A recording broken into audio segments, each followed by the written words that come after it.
Welcome to Hood Champion Boxing and Sports. Oh, shorts. In boxing, you find a way to win or you find a way to lose. Adrien Broner. My boy is saying if he gets past Blair Cob, that he can still make 140 and wants to become a champion, but at 140. I said, yo, hold your horses, Adrien Broner. Who in the world is Adrien Broner going to beat at 140 pounds? First of all, Adrien Broner, he hasn't fought at that weight in I don't know how long. Okay? Matter of fact, I'll go ahead and pull it up while we're talking. He's never seemed to have the, I would say, the motivation to get all the way down to 140. I know cutting weight is not easy. I'm telling you, I know it's not. I've cut weight before. I've never done anything on the level of these guys, but cutting weight is cutting goddamn weight. From 200 to 160. To see these guys, and they were trying to squeeze me down to 154. I could have only imagined if they were trying to make me go down. I'm like, yo, just the idea of trying to get down to that shit scared me. But I could only imagine trying to put me down to like 147. Man, yo, like 6 feet tall, man. I walk around.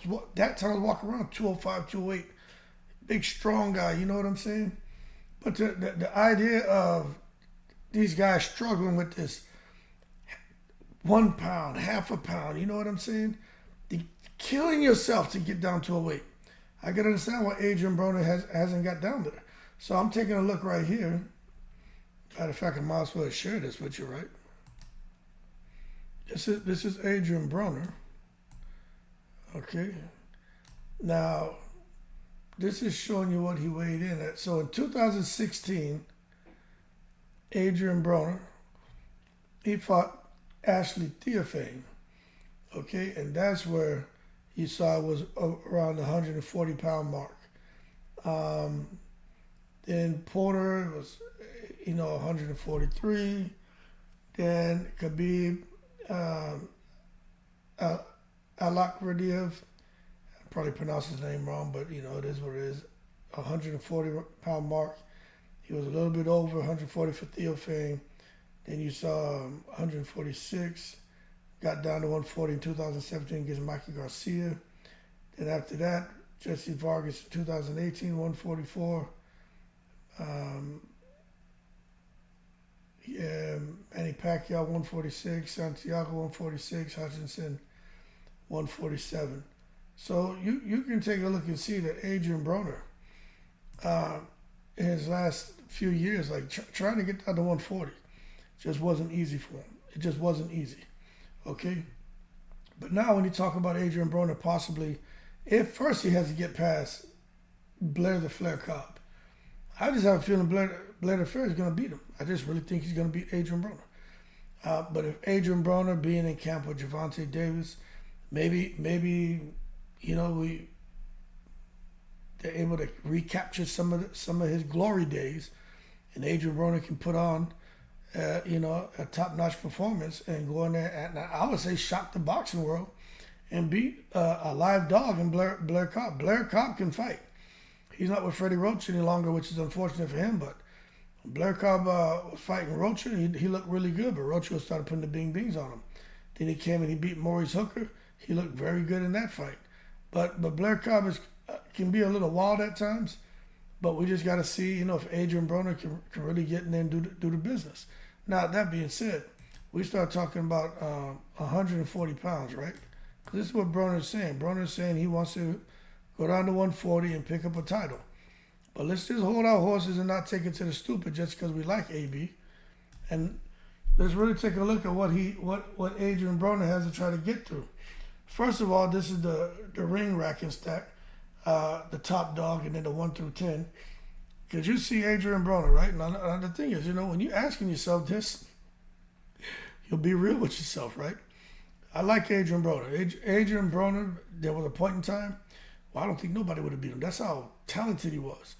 130, 135, 140. I mean, just looked amazing. But then, just lack of discipline and lack of professionalism and lack of respect for the sport and, his God-gifted abilities, he's somehow kind of just deteriorated and gone up in his career has gone up in flames. But when you take a look at this 140-pound division, and you think about Adrien Broner and an active Adrien Broner, lack of discipline Adrien Broner, and Adrien Broner who doesn't quite have the speed anymore, the power doesn't seem to be there, the conditioning doesn't seem to be the greatest. When you take a look at him fighting Teofimo, how do you really have that fight going? You know what I'm saying? The Teofimo, the way he's looking in the ring and athletic and powerful and fast. I mean, I just think Broner's reaction time, it wouldn't be enough to get in the ring with a guy like Teofimo. But then you talk about Haney.